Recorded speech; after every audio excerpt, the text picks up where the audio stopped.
Le véritable champ de bataille est en toi. Pas dans ce qu'on te dit, ni dans ce qu'on te fait, mais dans la façon dont tu réponds à tout cela. La guerre qui compte le plus n'est pas menée à l'extérieur, mais dans le silence de ton esprit, où tes pensées peuvent te sauver ou te détruire. C'est là que se mesure la force d'un homme, non pas dans sa capacité à contrôler le monde, mais dans sa capacité à se contrôler lui-même.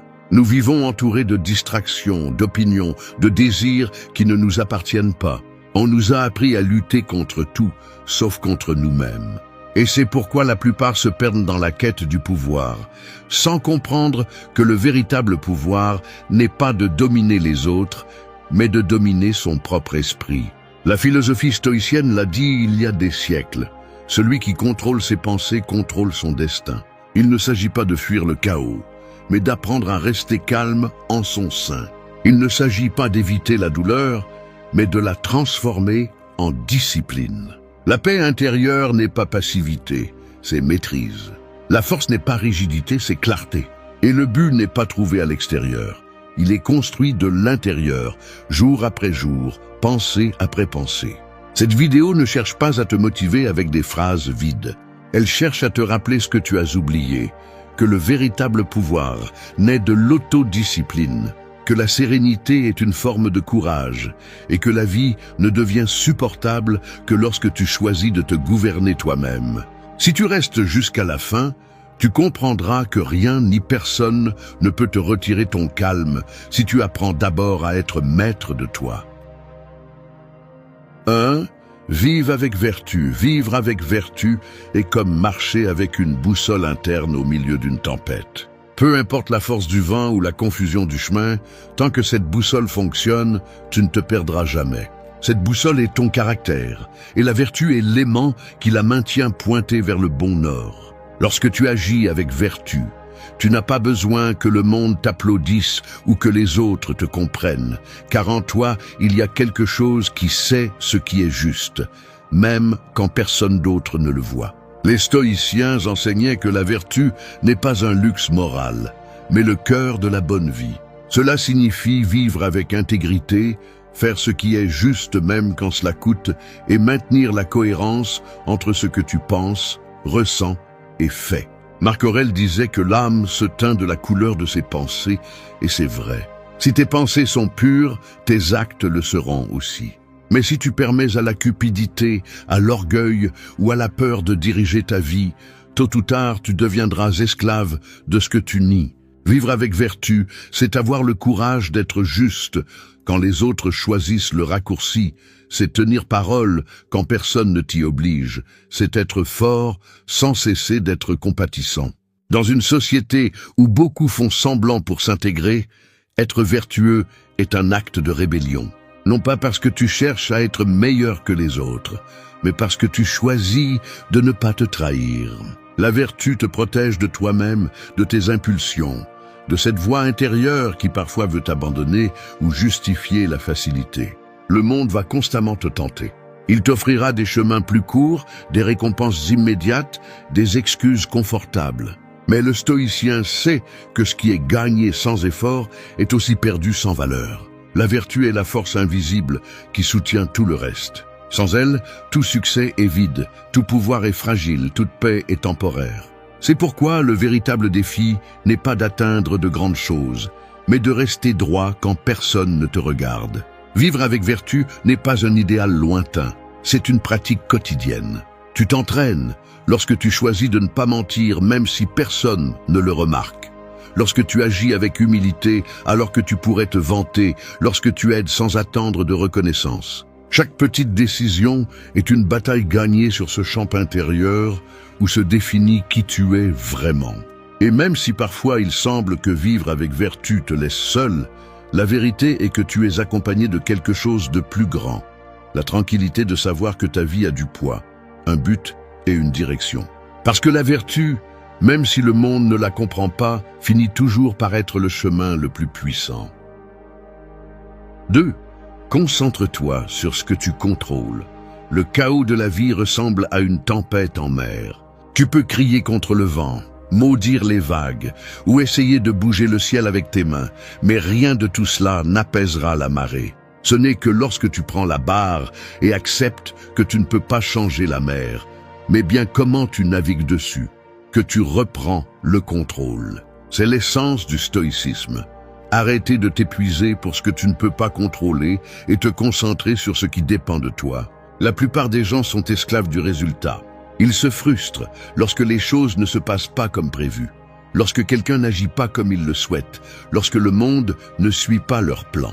Mais la réalité ne se plie pas à tes désirs. Le monde n'est pas là pour te satisfaire. La paix arrive lorsque tu comprends que ton pouvoir ne réside pas dans le changement de ce qui se passe, mais dans la décision de comment tu réagis. C'est la différence entre vivre avec sagesse ou souffrir d'illusions. Les stoïciens répétaient une idée simple mais puissante. Il y a des choses qui dépendent de toi et des choses qui ne dépendent pas. Tes pensées, tes actions et tes décisions sont sous ton contrôle. Le reste ne l'est pas. T'accrocher à l'incontrôlable ne génère que de l'anxiété. Essayer de changer les gens, forcer les résultats ou résister au passé est comme essayer d'arrêter le vent avec tes mains. Peu importe combien tu essaies, le vent soufflera toujours. Mais tu peux ajuster tes voiles. Quand tu apprends à te concentrer sur ce que tu contrôles, la vie devient plus légère. Non pas parce qu'elle est plus facile, mais parce que tu arrêtes de lutter contre des batailles inutiles. Tu arrêtes de te battre contre la réalité et commences à bouger avec elle. Tu te rends compte que la majorité de la souffrance humaine naît de la résistance, pas des circonstances. Ce qui te blesse n'est pas ce qui se passe, mais ton jugement à ce sujet. Cette vérité, bien qu'inconfortable, te libère. Tu ne peux pas contrôler l'économie, les opinions des autres ou les aléas du destin. Mais tu peux contrôler ta discipline, ta réponse et ton approche. Tu peux choisir de ne pas tomber dans la plainte, de ne pas nourrir la colère, de ne pas réagir impulsivement. À ce moment-là, tu reprends le pouvoir. Le véritable contrôle n'est pas de dominer l'extérieur, mais de maintenir la sérénité quand tout devient incontrôlable. Chaque fois que tu te concentres sur ce qui dépend de toi, tu renforces ton caractère. Et chaque fois que tu donnes ton énergie à ce que tu ne peux pas changer, tu t'affaiblis. C'est simple. Soit tu gouvernes ton esprit, soit il te gouverne. Les stoïciens le savaient bien et leur paix venait de cette clarté. Alors, la prochaine fois que la vie te secoue, rappelle-toi ceci. Ne lutte pas contre le vent, apprends à l'utiliser. Parce que celui qui maîtrise sa réaction maîtrise son destin. 3. Maîtrise ton esprit. L'esprit est comme une ville sans mur. Si tu ne le protèges pas, n'importe qui peut y entrer. La peur, l'anxiété, le doute, la colère. Et lorsque ces émotions prennent le contrôle, elles s'emparent de tes pensées, de tes paroles et de tes actes. Tu perds ton calme, tu perds ta concentration et tu finis par être l'esclave de ce que tu ressens. Le stoïcisme enseigne que la liberté ne se trouve pas à l'extérieur, mais dans la maîtrise de cette ville intérieure. Maîtriser ton esprit ne signifie pas réprimer ce que tu ressens, c'est comprendre, diriger et transformer en force. Chaque pensée a le pouvoir de te construire ou de te détruire. Ce que tu crois de toi-même devient la base de tes décisions. Si tu répètes que tu ne peux pas, ton esprit trouvera 1000 raisons pour le prouver. Si tu affirmes que tu es capable, tu commences à agir avec détermination. C'est pourquoi les stoïciens disaient que l'esprit est l'architecte de la vie. Si la pensée est faible, le caractère le sera aussi. Mais si la pensée est ferme et disciplinée, rien ne pourra te briser. Maîtriser l'esprit ne signifie pas éliminer le chaos, mais apprendre à rester ferme au milieu de celui-ci. La plupart se laissent emporter par ce qu'ils ressentent à l'instant. Aujourd'hui, ils se lèvent motivés, demain déprimés, après-demain frustrés. Mais la discipline mentale consiste à ne pas dépendre de l'humeur pour agir. C'est se lever et faire ce que tu dois faire, même si tu n'en as pas envie. C'est garder ton calme quand quelque chose te provoque. C'est ne pas réagir impulsivement à une offense. C'est la véritable force. Agir à partir de la raison, pas de l'émotion. Tu ne peux pas éviter les pensées négatives, mais tu peux décider combien de temps tu les nourris. L'esprit ne se tait pas, mais tu peux lui apprendre à te parler différemment. Si tu l'entraînes, il cesse d'être ton ennemi et devient ton allié.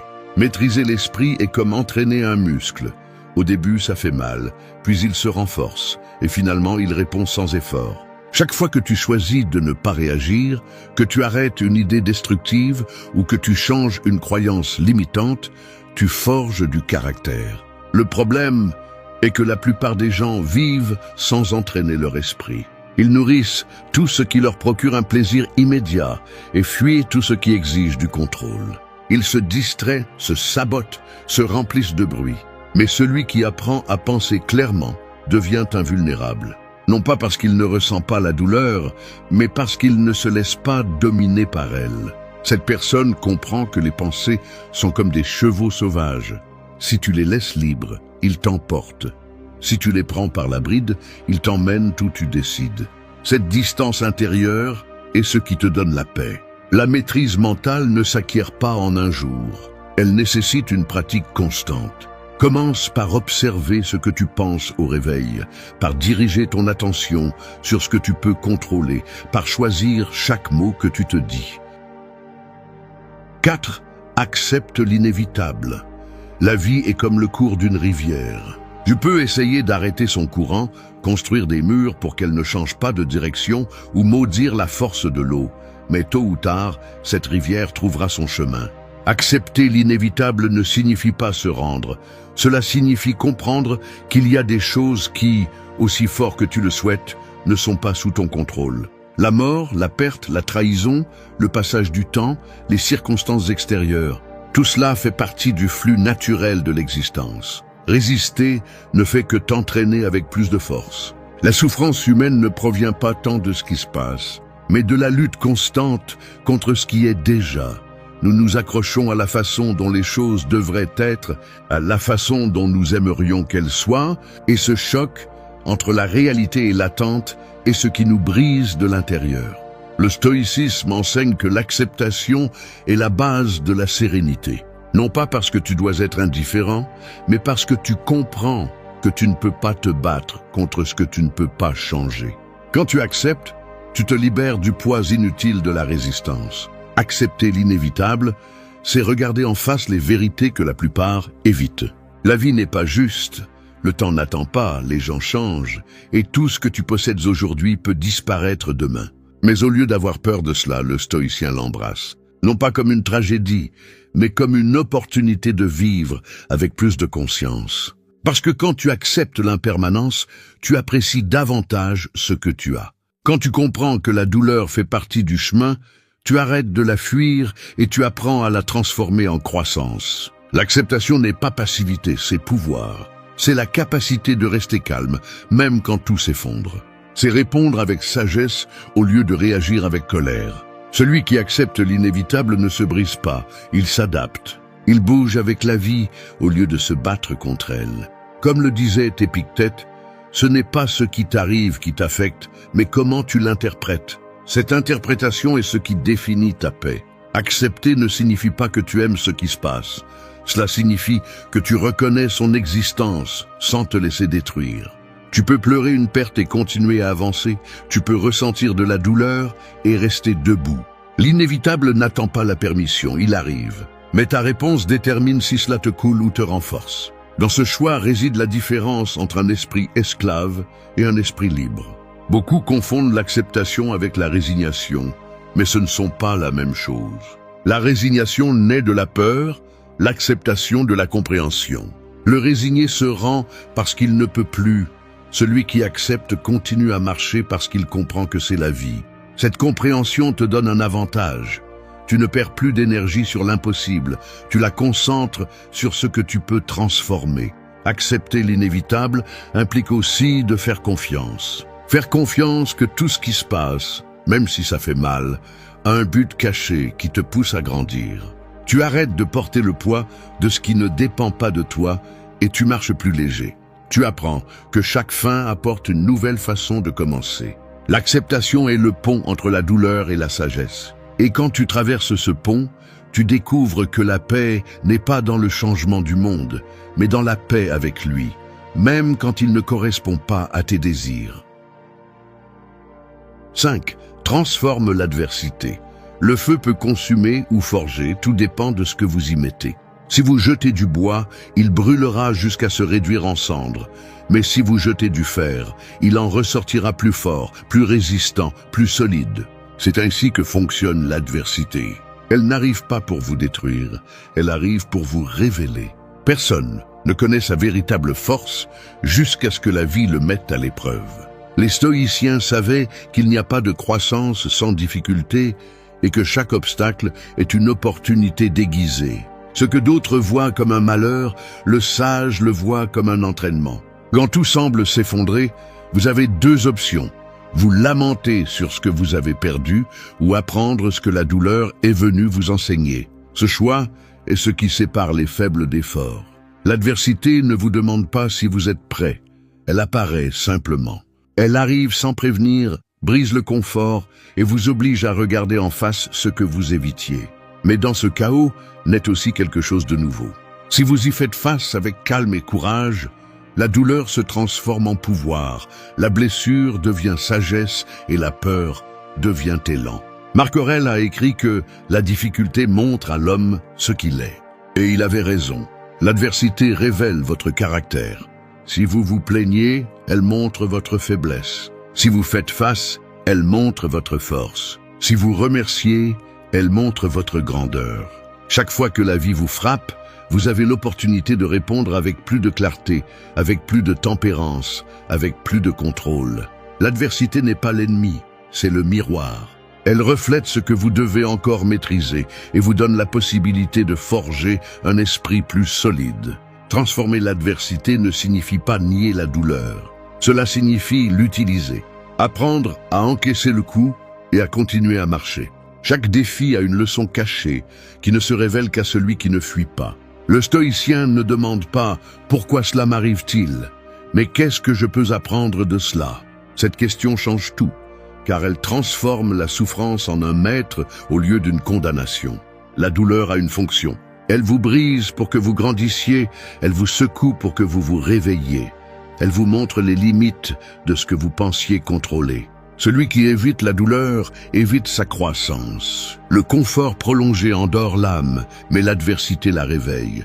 Chaque difficulté est une opportunité pour renforcer votre esprit, pour fortifier votre esprit et pour vous prouver à vous-même que vous pouvez plus que ce que vous imaginiez. La transformation n'a pas lieu pendant les jours faciles, mais pendant les nuits difficiles. Quand vous vous relevez après une chute, quand vous choisissez de continuer malgré la peur, quand vous décidez de rester calme alors que tout brûle. C'est là que naît le caractère. La vie ne récompense pas la plainte, elle récompense la résilience.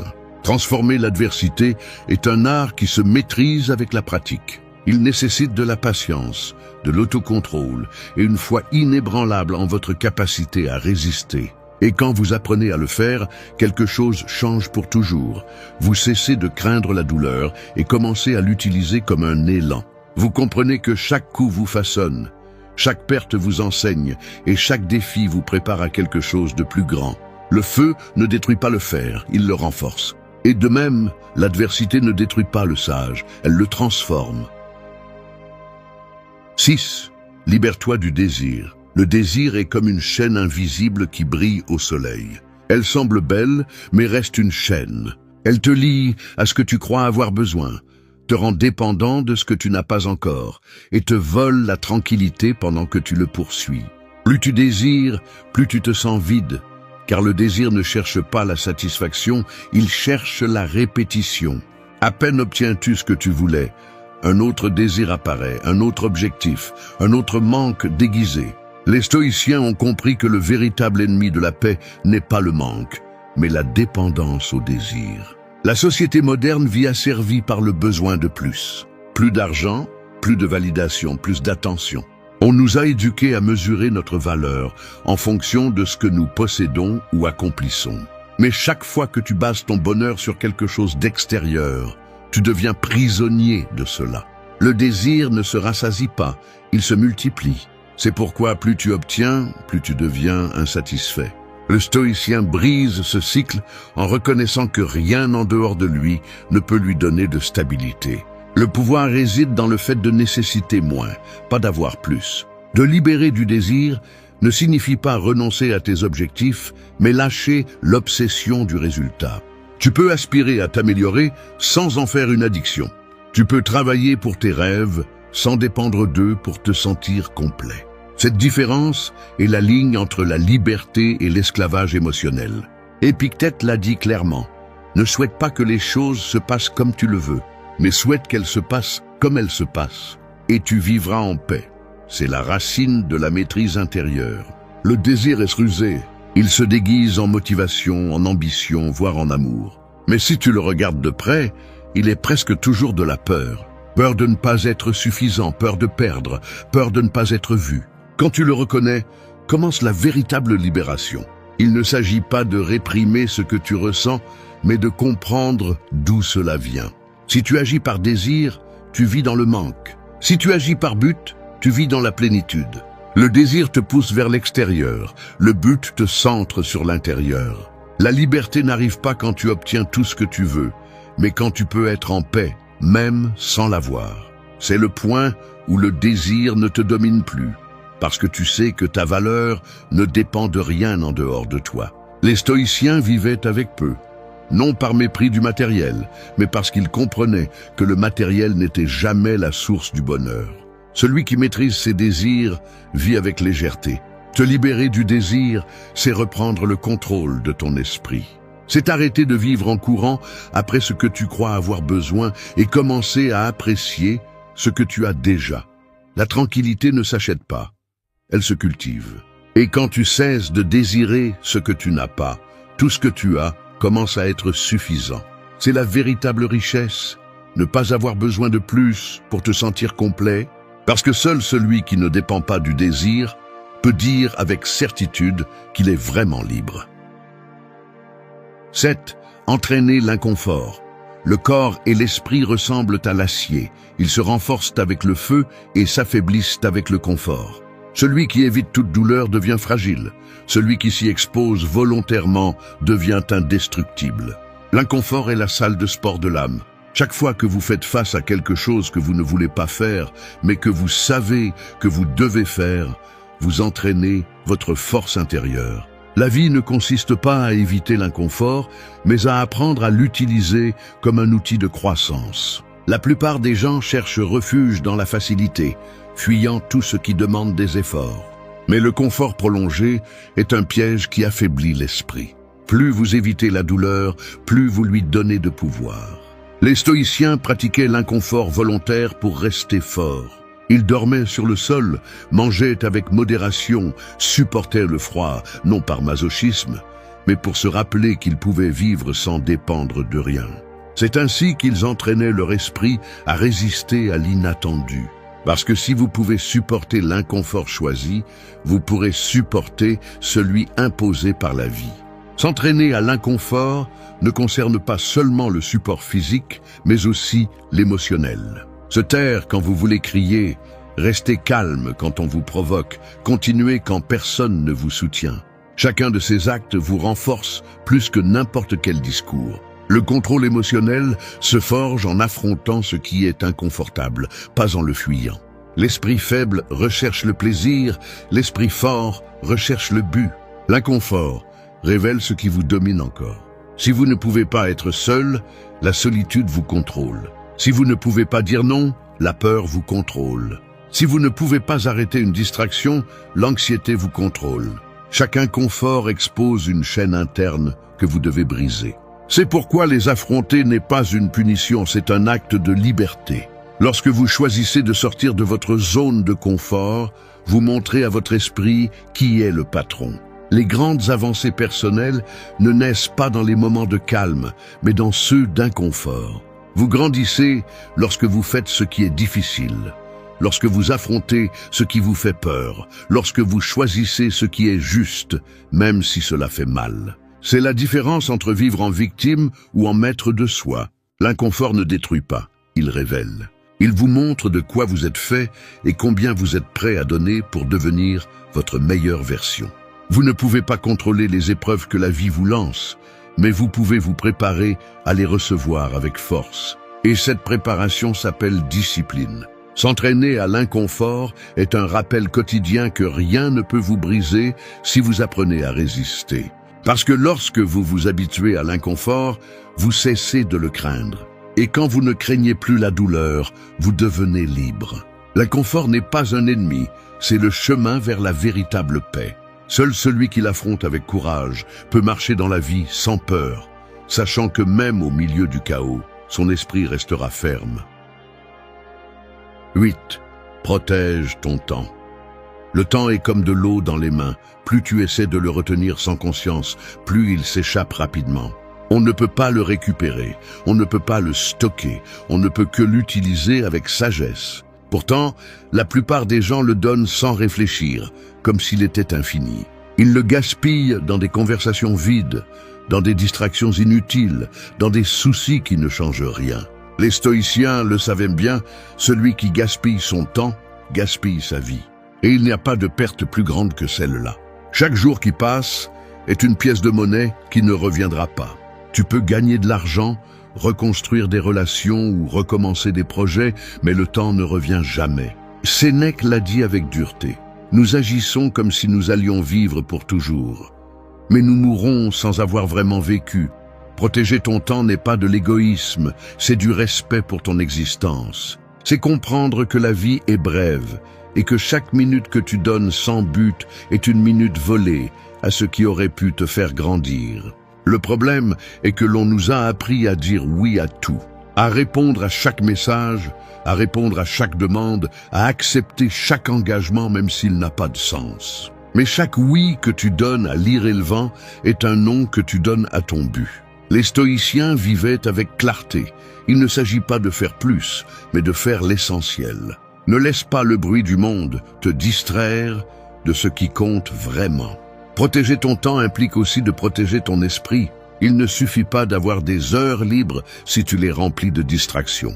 Tu peux perdre autant de temps à regarder un écran qu'à te perdre dans des pensées qui ne te mènent nulle part. L'attention est la nouvelle monnaie de l'âme.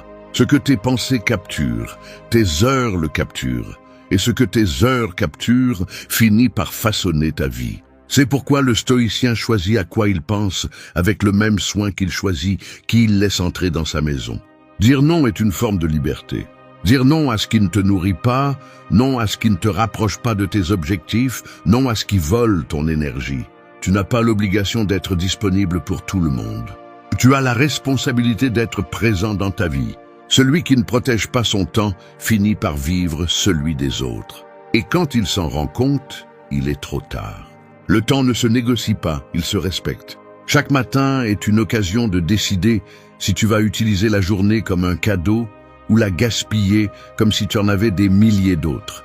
Les stoïciens ont compris que bien vivre ne consiste pas à avoir plus de jours, mais à faire que les jours aient plus de vie. Protège ton temps comme le ferait quelqu'un qui comprend sa valeur. Parce que quand l'horloge s'arrêtera, la seule chose qui comptera ne sera pas combien tu as vécu, mais comment tu as utilisé chaque moment que tu as eu. 9. Vive en harmonie. La vie est comme un orchestre. Chaque personne, chaque situation, chaque moment représente un instrument qui joue à son propre rythme. Tu ne peux pas contrôler toutes les notes ni décider quand elles sonnent, mais tu peux choisir comment jouer les tiennes. Quand tu le fais avec équilibre, le bruit du monde se transforme en musique. Vivre en harmonie ne signifie pas que tout est sous contrôle. Cela signifie que tu apprends à te déplacer au rythme de ce qui se passe sans perdre ton centre. Les stoïciens enseignaient que l'harmonie naît lorsque la raison et la nature agissent conjointement. La nature ne se plaint pas de l'hiver ni de la chaleur, elle ne discute pas avec ce qui est, elle coule simplement. L'être humain, en revanche, lutte contre l'inévitable, cherche toujours à avoir raison et s'agite pour ce qu'il ne peut pas changer. Cette déconnexion entre la réalité et l'esprit est ce qui crée le chaos interne. La paix arrive quand tu arrêtes de résister et commences à couler avec ce que la vie te présente. Vivre en harmonie n'est pas te retirer du monde. C'est apprendre à te déplacer à l'intérieur sans te perdre. C'est garder son calme pendant que tout change. C'est écouter sans réagir avec jugement. C'est accepter sans te résigner. L'harmonie naît de l'équilibre entre l'action et l'acceptation, entre l'effort et la sérénité. Quand tu comprends cela, tu découvres que tu n'as pas besoin de contrôler quoi que ce soit pour être en paix. Tu as juste besoin de comprendre ta place dans le tout. Marc Aurèle disait que nous faisons partie d'un même organisme, comme les membres d'un corps. Si une partie souffre, tout le corps le ressent. L'harmonie implique de reconnaître cette connexion. Tu ne peux pas vivre en paix si tu gardes de la haine, si tu te déplaces avec ressentiment ou si ton esprit est en guerre avec les autres. Le stoïcien cherche à agir avec justice, non par moralité, mais parce qu'il sait que le déséquilibre en un affecte le tout. La véritable force réside dans le maintien du calme, quel que soit l'environnement, dans la réponse avec raison quand les autres réagissent impulsivement. Vivre en harmonie signifie aussi aligner ce que tu penses, ressens et fais. Quand tes pensées vont dans une direction et tes actions dans une autre, l'esprit se fragmente. Mais quand il y a cohérence, tout coule avec clarté. Cette cohérence se construit en choisissant la vertu au-dessus du plaisir, le but au-dessus de la distraction, le calme au-dessus de la réaction. L'harmonie intérieure ne dépend pas de ce que tu as, mais de comment tu interprètes ce qui t'arrive. Tu ne peux pas contrôler le rythme de la vie, mais tu peux apprendre à danser avec lui. L'harmonie ne se cherche pas dans le silence. Elle se trouve au milieu du bruit quand tu décides de ne pas te laisser emporter par lui. Vivre en harmonie est un art, et comme tout art, il nécessite de la pratique. Cela signifie accepter que le monde ne sera pas toujours juste, que les gens n'agiront pas toujours bien, mais que tu peux toujours choisir de garder la paix. Parce que la vraie victoire n'est pas d'avoir raison, c'est de ne pas perdre son calme. Quand tu y parviens, le monde cesse d'être un champ de bataille et devient une symphonie dans laquelle enfin tout s'emboîte. 10. Contrôle tes réactions. Les mots, les gestes et les impulsions sont comme des flèches. Une fois lancés, il n'y a aucun moyen de les arrêter. Tu peux t'excuser, essayer de réparer les dégâts ou te justifier, mais ce qui a été dit ne revient pas. Contrôler tes réactions, c'est apprendre à retenir ta main avant de lâcher la flèche. C'est avoir le contrôle de toi-même quand tout en toi veut exploser. La plupart des gens perdent plus à cause d'une réaction impulsive que d'une erreur calculée. Le sage ne réagit pas, il répond. La vie est pleine de provocations. Des personnes qui te défient, des situations qui te frustrent, des imprévus qui interrompent ta tranquillité. Tu ne peux pas empêcher qu'ils se produisent, mais tu peux décider comment les affronter. Chaque réaction excessive est une cession de pouvoir. Quand quelqu'un réussit à te perturber, il te contrôle. Mais quand tu gardes ton calme, l'énergie change. Rien ne déconcerte plus celui qui cherche ta réaction que ta sérénité. Le stoïcien ne réprime pas, il observe. Il ne nie pas l'émotion, il la comprend avant d'agir. Contrôler tes réactions n'est pas de la froideur, c'est de l'intelligence émotionnelle. C'est savoir quand parler et quand se taire, quand bouger et quand rester immobile. L'esprit réagit par instinct, l'âme répond avec raison. Si tu laisses l'émotion gouverner, tu perdras l'équilibre. Mais si tu la reconnais et choisis ta réponse, tu deviens maître de toi-même. C'est la différence entre un esclave de ses impulsions et un maître de son esprit. Les stoïciens pratiquaient ce contrôle tous les jours. Marc Aurèle écrivait dans son journal avant de se coucher, réfléchissant à la façon dont il avait réagi aux difficultés. Il ne cherchait pas la perfection, il cherchait le progrès. Parce que la maîtrise ne se réalise pas du jour au lendemain, elle s'entraîne à chaque petit moment où tu choisis de ne pas succomber à la provocation. Contrôler tes réactions est un acte de force silencieuse. Personne ne le voit, mais tu le sens. Et ce self-control devient ton bouclier face au chaos. Les gens forts ne sont pas ceux qui crient le plus fort. Ce sont ceux qui n'ont pas besoin de crier pour garder leur pouvoir. Le calme déconcerte celui qui attend un conflit. La patience désarme celui qui cherche la bagarre. Quand tu ne réagis pas, tu ne te noies pas dans l'émotion de l'autre. Tu restes ferme, centré, libre. Chaque fois que tu choisis de répondre avec clarté plutôt qu'avec impulsivité, tu renforces ton esprit. Et avec le temps, ce calme devient ton état naturel, pas une exception. Contrôler tes réactions n'est pas nier ce que tu ressens, c'est le diriger. C'est transformer la colère en fermeté, la tristesse en réflexion, la déception en apprentissage. Chaque émotion a de l'énergie, et si tu apprends à la canaliser, rien ne te domine. Les stoïciens le savaient. Celui qui se contrôle lui-même a déjà gagné la bataille la plus difficile. Parce que la plus grande victoire n'est pas sur les autres, mais sur toi-même. Et quand tu atteins ce niveau de contrôle, le monde peut trembler, mais tu restes inébranlable. Merci d'être resté jusqu'à la fin de la vidéo. Si vous avez tout vu, commentez « Je suis stoïcien » comme notre signe secret, indiquant que vous êtes un véritable apprenant du stoïcisme. N'oubliez pas de vous abonner et de liker la vidéo si elle vous a plu.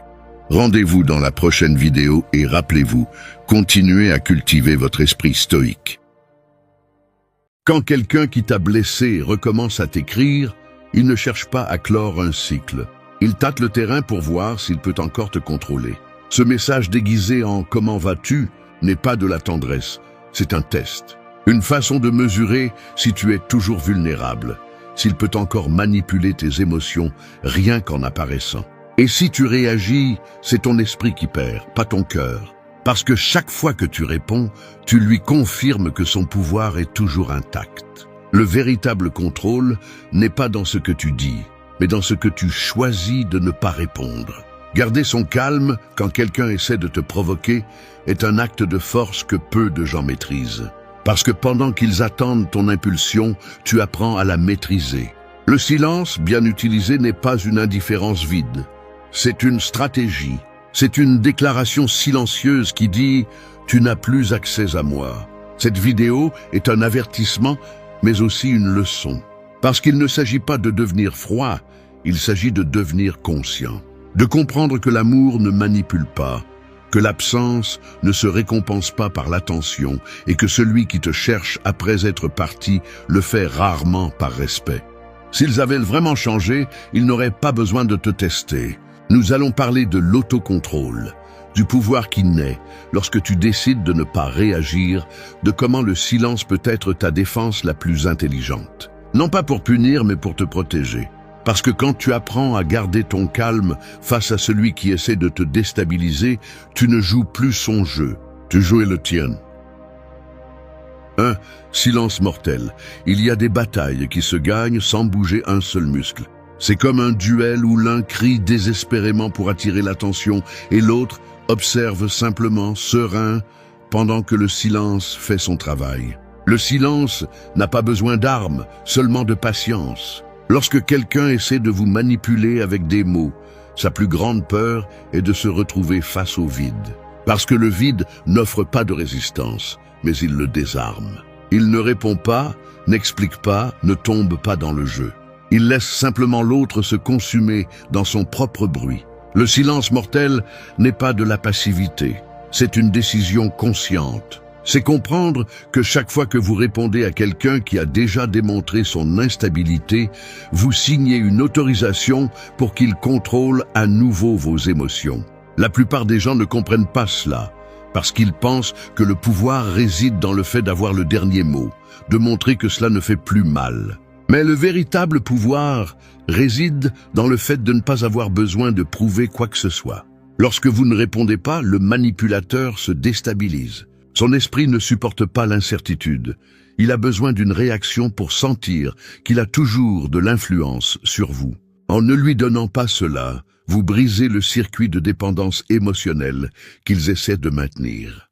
Beaucoup pensent que se taire, c'est se rendre, mais en réalité, c'est l'une des formes les plus élevées de domination.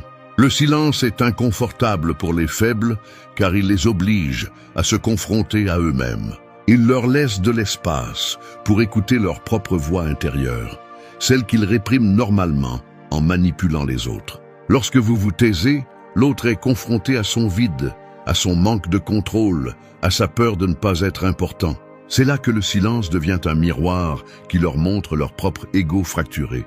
Appliquer le silence mortel n'est pas facile. Il nécessite un esprit entraîné et une volonté qui ne cherche pas une validation immédiate. Cela implique d'apprendre à supporter l'inconfort de ne pas répondre, de ne pas expliquer, de ne pas se justifier. Cela signifie avoir confiance en ce que le temps et votre cohérence feront plus de bruit que n'importe quel message impulsif. Chaque fois que vous choisissez de vous taire, vous construisez une image de force. Vous devenez quelqu'un de prévisible seulement pour vous-même, pas pour les autres. Et c'est cela qui déconcerte celui qui essaie de vous manipuler. Le silence n'est pas une vengeance, c'est du self-control. C'est regarder le message, sentir l'impulsion de répondre et pourtant décider de ne pas le faire. Parce que vous comprenez que chaque mot que vous enverrez sera utilisé pour se nourrir de votre énergie. En ne leur donnant pas cette satisfaction, vous les obligez à affronter leur propre vide. Et là, sans dire un seul mot, vous avez déjà gagné. Ils se consument dans l'anxiété de ne pas avoir de réponse pendant que vous grandissez en calme. Pratiquer le silence mortel ne signifie pas être insensible. Cela signifie savoir quand parler et quand se retirer. C'est une tactique d'auto-soin émotionnel. Vous apprenez à choisir vos batailles, à comprendre que tout ne mérite pas votre réaction. Parfois, le meilleur mouvement est de ne pas bouger, parce que celui qui maîtrise son silence maîtrise son environnement, et celui qui maîtrise son environnement n'a plus besoin de prouver son pouvoir, car le véritable pouvoir réside dans le fait de ne pas perdre la paix. Alors, la prochaine fois que quelqu'un qui vous a fait du mal revient avec un message calculé pour voir si vous y pensez encore, ne répondez pas. Non pas parce que vous ne vous souciez pas, mais parce que vous avez compris le jeu. Ne vous abaissez pas à y jouer à nouveau. Le silence sera votre réponse, et dans ce silence se trouvera toute votre force. Parce que le silence ne tue pas le lien, il le démasque. Et lorsque la vérité derrière la manipulation est révélée, le bruit perd son pouvoir. 2. Démonte son ego. Les personnes manipulatrices sont comme des sculpteurs du contrôle. Elles façonnent leurs mots pour qu'ils s'insèrent dans tes émotions, cherchent à sculpter ta réponse exacte. Mais quand tu ne réagis plus, quand ton silence ou ton calme ne correspondent pas à leur moule, leur œuvre se fissure. Leur ego, qui semblait si solide, commence à s'effondrer. Car leur pouvoir ne réside pas dans ce qu'elles disent, mais dans ce qu'elles parviennent à provoquer. Et quand elles n'y parviennent plus, elles perdent le contrôle. Elles se fragmentent de l'intérieur. Démonter l'ego du manipulateur ne se fait pas avec des cris ou des explications, mais avec sérénité. C'est comme regarder une tempête de l'intérieur sans se laisser mouiller. Le calme les déstabilise, les confond. Ils sont habitués à ce que les autres s'énervent, se justifient ou essaient de les satisfaire. Leur esprit dépend de cette réaction pour se sentir dominant. Mais quand tu leur donnes de la tranquillité au lieu du drame, leur ego reste sans nourriture. Ils ne peuvent pas comprendre comment quelqu'un qui bougeait pour eux ne bouge plus maintenant. Il ne s'agit pas d'agir comme si rien n'avait d'importance, mais d'apprendre à garder son calme quand ils essaient de toucher tes blessures. S'ils t'écrivent après des mois et que tu réponds avec neutralité ou que tu ne réponds pas du tout, tu envoies un message puissant sans rien dire. Tu ne me contrôles plus. Et ce message pèse plus lourd que n'importe quelle réclamation, car c'est un coup direct à l'ego. Le manipulateur vit de la validation des autres. Il n'a pas de centre propre, il a besoin de te voir perturbé pour se sentir important. Quand il n'y arrive plus, ils commencent à se poser des questions. Ils se demandent ce qui a changé. Pourquoi leur présence ne t'affecte plus? Ce doute les désarme. Contrôler tes émotions n'est pas une faiblesse, c'est une stratégie. Cela signifie comprendre que chaque mot que tu prononces dans un moment de manipulation peut être utilisé contre toi. Ils cherchent des failles, cherchent à ouvrir une conversation qui les ramène sur le terrain qu'ils dominent. Mais si tu leur fermes la porte avec sérénité, si ton énergie reste intacte, leur jeu devient inutile. Le psychologique s'inverse. Il passe de chasseur à confus, de détenir le pouvoir à le perdre sans comprendre comment. Démonter leur ego implique aussi d'éliminer le besoin de t'expliquer. Tu n'as pas à justifier ton silence ou ton calme. Celui qui te respecte vraiment n'a pas besoin que tu te défendes pour ne pas répondre. Les manipulateurs si, car leur ego dépend de ton attention. Chaque explication est une corde qui te rattache au même schéma. C'est pourquoi, coupe le cycle. Laisse le silence et la cohérence parler pour toi. La force ne se démontre pas avec des mots, elle se démontre avec des limites. Quand tu ne nourris pas l'ego du manipulateur, il se flétrit. D'abord, il essaiera de te provoquer, ensuite il se fera victime et finalement il disparaîtra. non pas parce qu'il a changé, mais parce qu'il ne trouve plus de nourriture en toi. Et c'est le point, ne pas les détruire, mais te libérer du contrôle qu'ils exercent sur toi. Démonter leur ego n'est pas le détruire, c'est arrêter de le soutenir. Le vrai pouvoir est de ne pas avoir besoin de prouver quoi que ce soit. Le calme est ton bouclier, l'indifférence est ton épée. Quand tu restes en contrôle, ils sont confrontés à quelque chose qu'ils ne peuvent pas manipuler, ta maturité. Il n'y a pas de manipulation possible face à quelqu'un qui se connaît, qui a appris à maîtriser ses impulsions et qui ne cherche plus à être compris par celui qui veut seulement dominer. C'est ainsi qu'on démonte un ego sans dire un mot, avec un esprit ferme, un regard calme et un cœur qui ne cherche plus à convaincre personne de sa valeur. Parce que quand tu y arrives, la manipulation se brise d'elle-même, non pas par confrontation, mais par manque de carburant. 3. Ne réponds pas, gagne.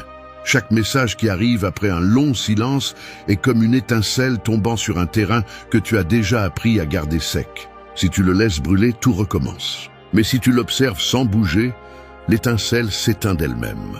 C'est ainsi que fonctionne le contrôle émotionnel.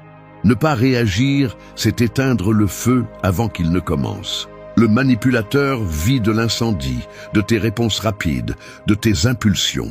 C'est pourquoi, quand tu ne réponds pas, tu ne perds rien, tu gagnes tout. Ne pas répondre n'est pas de l'orgueil, c'est de l'intelligence émotionnelle. C'est la capacité de voir au-delà du moment et de comprendre que cette conversation n'a pas de but. Si quelqu'un s'est éloigné sans explication et revient avec un message décontracté, ce n'est pas par intérêt véritable. Il le fait par curiosité ou par ego. Il veut vérifier si tu es toujours disponible, si son nom a toujours du poids. Si tu réponds, tu lui confirmes que oui. Si tu ne le fais pas, tu lui montres que le cycle est terminé. Tu n'as pas besoin de mots pour clore une histoire. Il suffit de ne pas écrire le prochain chapitre. L'esprit cherche des réponses, veut comprendre pourquoi il revient, ce qu'il veut, ce qu'il pense. Mais ce besoin de comprendre est justement l'hameçon. Chaque fois que tu essaies de déchiffrer ses intentions, tu rentres à nouveau sur son terrain. Ne pas répondre, c'est refuser de jouer à ce jeu. C'est protéger ton énergie et choisir la paix plutôt que l'incertitude. Et ce choix, bien qu'il semble petit, change tout.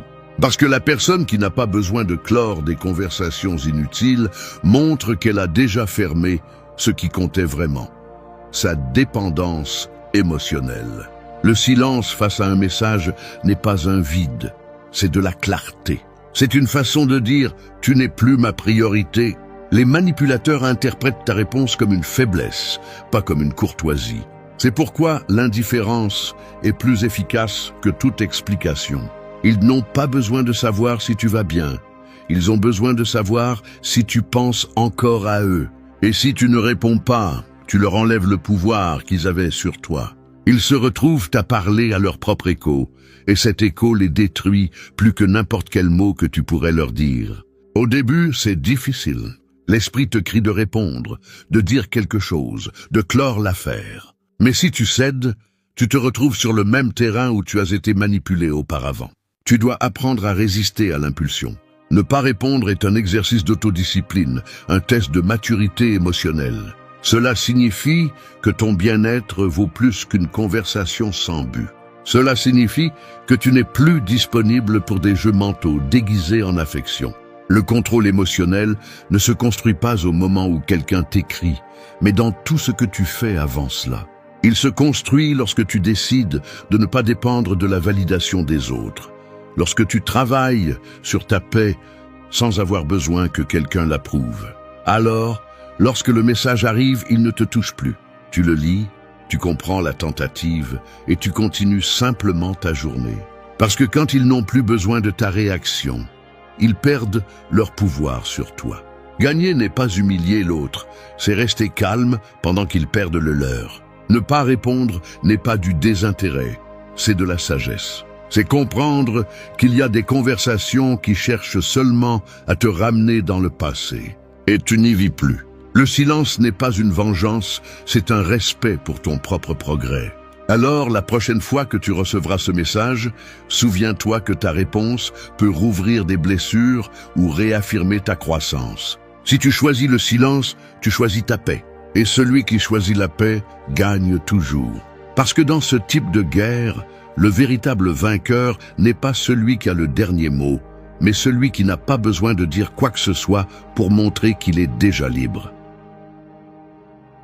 4. Indifférence efficace. Il y a des gens qui n'existent que lorsqu'ils réussissent à obtenir une réaction de votre part. Ils sont comme des acteurs qui ont besoin d'un public pour se sentir vivants. Si vous arrêtez de regarder, leur rôle perd son sens. L'indifférence, c'est éteindre les lumières de la scène et laisser le spectacle se terminer de lui-même. Cela ne nécessite pas d'effort, seulement une décision. Parce que lorsque vous apprenez à ne pas réagir, tout le pouvoir qu'on vous a pris revient à vous. L'indifférence efficace n'est pas de la froideur, c'est du contrôle. Cela ne signifie pas que vous ne ressentez rien. Cela signifie que vous choisissez de ne pas le montrer à ceux qui ne méritent pas de le voir. C'est l'art de maîtriser son visage lorsque le cœur brûle, de garder son calme lorsqu'on vous provoque subtilement. Et bien que cela puisse paraître simple, c'est l'un des tests les plus difficiles à passer, car le manipulateur ne supporte pas que son impact disparaisse. Il a besoin de vous voir perturbé, il a besoin de confirmation qu'il est toujours important. Mais quand il ne l'obtient pas, il commence à s'effondrer. L'indifférence, bien appliquée, a un pouvoir que le manipulateur ne sait pas gérer. Elle le confronte à son insignifiance. Être indifférent, ce n'est pas ignorer, c'est observer à distance. C'est voir comment il essaie de vous provoquer et comprendre que ce fardeau ne vous appartient plus. Chaque tentative de manipulation perd de sa force lorsque vous ne la nourrissez pas. Lorsque vous ne répondez pas avec émotion, lorsque vous ne corrigez pas, lorsque vous n'expliquez pas. L'indifférence est votre bouclier contre le drame, car le drame a besoin de carburant et vous ne le fournissez plus. Au début, cela peut ressembler à un silence forcé, mais avec le temps, cela devient une paix qui n'est plus négociable. L'erreur la plus courante est de confondre l'indifférence avec le désintérêt total. Il ne s'agit pas d'agir comme si rien n'avait d'importance, mais de mettre les choses à leur juste place. Si quelqu'un vous a montré qu'il n'apparaît que pour semer la confusion, il ne mérite pas votre attention constante. Apprendre à garder une distance émotionnelle est une forme de respect envers soi-même. Tous les messages ne méritent pas de réponse. Toutes les provocations ne méritent pas d'énergie. Parfois, la réponse la plus intelligente est simplement de continuer à vivre votre vie. L'indifférence efficace nécessite également une présence. Ce n'est pas disparaître ou bloquer impulsivement, c'est être là mais en paix. Montrez par votre stabilité qu'il n'y a plus rien qui puisse bouger en vous. C'est dire sans mots, tu peux essayer ce que tu veux, tu n'as plus accès à ma paix. Cette attitude désarme toute manipulation, car le manipulateur cherche le chaos. Si vous lui offrez la sérénité, il est désorienté. Il ne peut pas contrôler celui qui ne réagit plus. Pratiquer l'indifférence n'est pas facile, car cela exige de la maturité. Cela exige de ne pas succomber aux provocations déguisées en affection. Cela exige de reconnaître quand quelqu'un vous écrit par intérêt réel et quand il ne cherche que de l'attention. Mais quand vous y parvenez, votre énergie change. Vous devenez quelqu'un d'imprévisible pour les autres, mais profondément stable pour vous-même. Chaque fois que vous choisissez de ne pas vous perturber, vous reprogrammez votre esprit pour prioriser la paix sur le besoin de prouver. Vous enseignez à votre système émotionnel que tout ne mérite pas une réponse immédiate. C'est la base de l'autocontrôle. Avec le temps, les personnes qui essaient de vous manipuler perdent de l'intérêt, car elles ne trouvent pas l'effet qu'elles espéraient. Votre calme devient leur défaite silencieuse. Être indifférent, ce n'est pas abandonner. C'est arrêter d'investir de l'énergie dans ce qui ne construit pas. L'indifférence efficace est une façon de dire « j'ai déjà appris la leçon, je n'ai pas besoin de la répéter ». Et cette leçon fait plus mal que n'importe quelle vengeance, car elle prouve que vous avez grandi sans avoir besoin que l'autre le reconnaisse. Au final, l'indifférence n'est pas l'oubli, c'est la liberté. C'est la décision consciente de ne pas permettre au passé de continuer à dicter votre présent. Lorsque vous y parvenez, tout change. Parce que la vraie victoire n'est pas que l'autre vous manque, c'est que vous n'ayez plus besoin de lui. 5. l'art de ne pas réagir. Il y a des moments où la provocation se présente déguisée en intérêt et chaque mot écrit cherche un seul objectif, te faire réagir. C'est comme un pêcheur qui lance son hameçon dans l'eau en espérant que tu mordes, sans se rendre compte que cette fois tu as appris à nager sans t'approcher du bord. Ne pas réagir n'est pas de la lâcheté, c'est de la maîtrise. C'est la différence entre être emporté par le courant ou rester ferme dans ton propre centre. L'art de ne pas réagir se construit avec discipline. Il s'agit d'entraîner ton esprit à ne pas répondre au premier impulse, à observer avant d'agir. Les personnes manipulatrices connaissent tes émotions. Elles savent exactement quoi dire pour éveiller ta colère, ta culpabilité ou ta nostalgie. Mais quand elles ne parviennent pas à bouger quelque chose en toi, leur pouvoir se dissout. Elles cessent de te comprendre parce que le contrôle leur échappe. Le calme déconcerte ceux qui vivent du chaos. Chaque fois que tu décides de ne pas répondre à une provocation, tu deviens plus fort. Tu enseignes à ton esprit que tout ne mérite pas d'attention. Tu éduques ton ego pour qu'il ne cherche pas l'approbation, même sous forme de combat. Parce que réagir, c'est rester connecté, même si c'est à partir de la colère. Et parfois, le silence fait plus mal que n'importe quelle réponse agressive.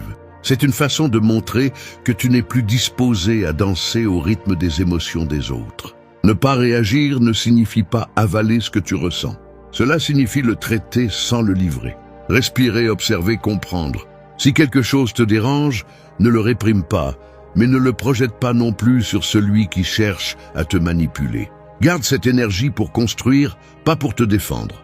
Chaque fois que tu restes calme, tu transformes la provocation en une occasion de tester ta maîtrise intérieure. C'est là que l'on voit la différence entre celui qui contrôle son esprit et celui qui est contrôlé par lui. L'art de ne pas réagir est aussi une forme de communication. Il dit à l'autre que ses méthodes ne fonctionnent plus, que le jeu est terminé, non parce que tu l'as dit, mais simplement parce que tu ne participes plus. Il n'y a rien de plus déconcertant pour un manipulateur qu'un silence serein. Il est obligé de faire face à la réalité. Il a perdu l'accès à tes émotions. Pratiquer cet art nécessite une pratique quotidienne.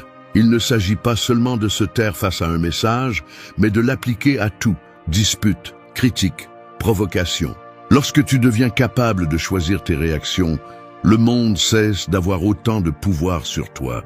Les commentaires, les attitudes, les tentatives de manipulation ne t'affectent plus. Tu deviens quelqu'un de stable, quelqu'un qui ne bouge pas avec le vent des mots.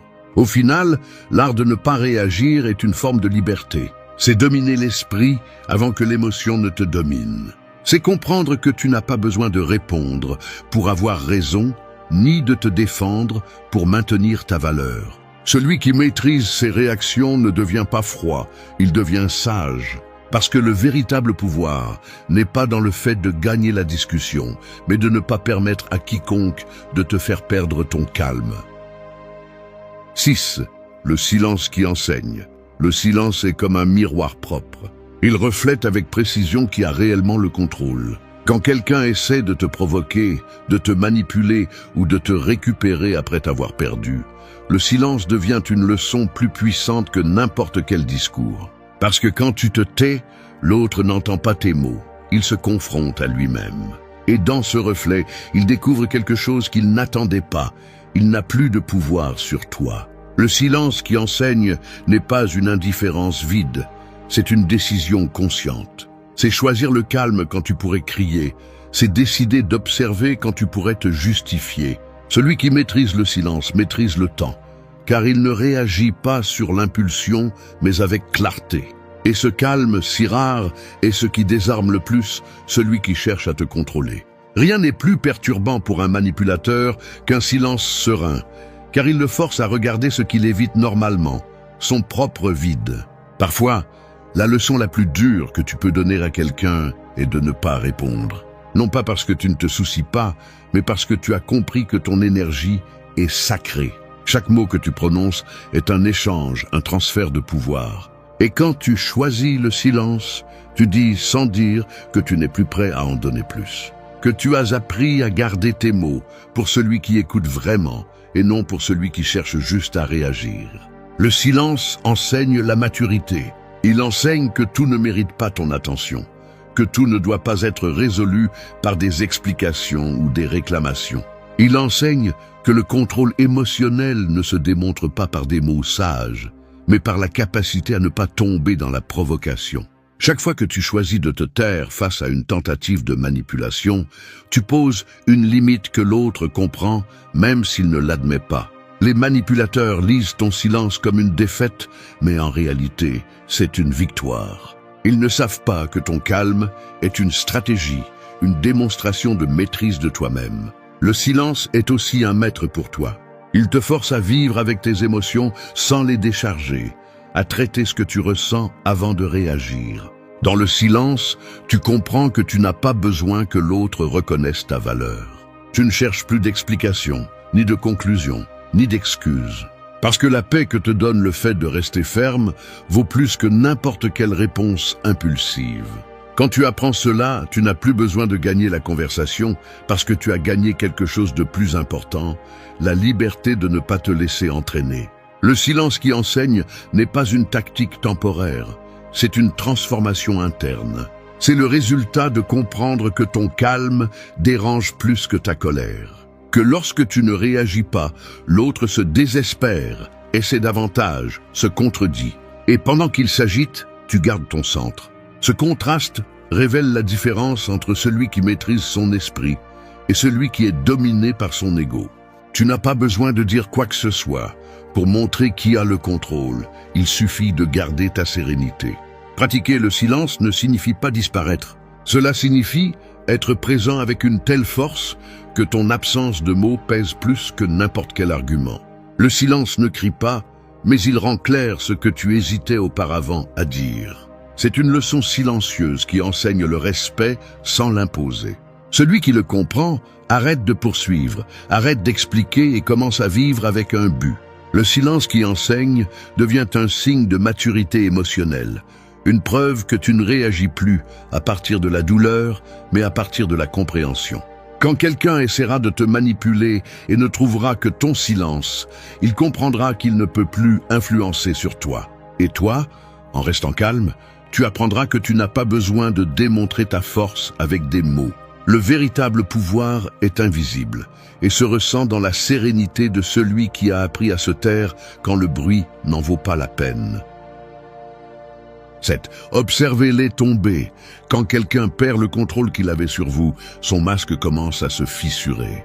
C'est comme voir un bâtiment construit sur des mensonges qui, petit à petit, commence à s'effondrer sans que vous ayez à pousser une seule pierre. C'est ce qui se passe lorsque vous arrêtez de réagir, lorsque vous ne répondez plus aux provocations ni ne participez aux jeux mentaux. Votre silence, votre calme et votre distance deviennent le tremblement de terre qui ébranle leur fausse sécurité. Les observer tomber n'est pas profiter de leur souffrance, c'est contempler la justice naturelle de l'équilibre. Tout manipulateur a besoin d'une scène pour briller, et vous faisiez partie de cette scène. Mais lorsque vous vous retirez, le projecteur s'éteint. Leur ego, habitué à être le centre, ne supporte pas l'obscurité. Ils commencent à se confondre, à essayer différentes stratégies pour reprendre le contrôle. Ils vous écrivent avec douceur, puis avec sarcasme, puis avec victimisation. Ils changent de masque, mais le résultat est le même. Rien ne fonctionne. Parce qu'ils comprennent maintenant que le pouvoir qu'ils croyaient avoir n'était que celui que vous leur donniez. Cette phase est cruciale, car elle met à l'épreuve votre progression. Vous verrez comment leur discours se contredit, comment ils essaient de réactiver des émotions que vous ne ressentez plus. Et c'est là que vous devez rester ferme, non pas pour humilier, mais pour consolider votre liberté. Ne devenez pas juge, ni vengeur, observez simplement. Celui qui vous a manipulé une fois se noie maintenant dans le même jeu qu'il a créé. Non pas parce que vous l'attaquez, mais parce que vous ne le soutenez plus. L'ego d'un manipulateur se nourrit de contrôle et de validation. Lorsqu'il ne les reçoit plus, il désespère. C'est comme un acteur qui se retrouve sans public et commence à crier plus fort en espérant des applaudissements qui n'arrivent jamais. Et vous, au lieu de répondre, choisissez de regarder de loin. Pas avec haine, mais avec clarté. Vous apprenez à comprendre que leur chute n'est pas votre victoire. C'est la conséquence naturelle de votre croissance. Les gens qui se soutiennent sur le contrôle des autres tombent toujours lorsque l'autre retrouve son équilibre. Les observer tomber vous enseigne aussi sur vous-même. Vous vous rendez compte de ce que vous aviez permis, de ce que vous aviez toléré par peur de perdre. Et alors vous comprenez que vous n'avez rien perdu de précieux, vous avez simplement lâché une illusion. Cette distance émotionnelle vous donne une nouvelle vision. Vous voyez les choses sans le filtre de l'attachement. Vous comprenez que vous n'avez pas besoin de réponse ni d'excuses, parce qu'il n'y a plus rien à prouver. Votre maturité devient une leçon silencieuse. Quand vous gardez le contrôle et qu'il s'effondre, ce qui les détruit le plus n'est pas votre silence, mais votre sérénité. Le manipulateur attend la vengeance, attend les cris, attend que vous le confrontiez. Mais quand il trouve la paix, son esprit ne peut pas le supporter. Le message est clair, le jeu est terminé.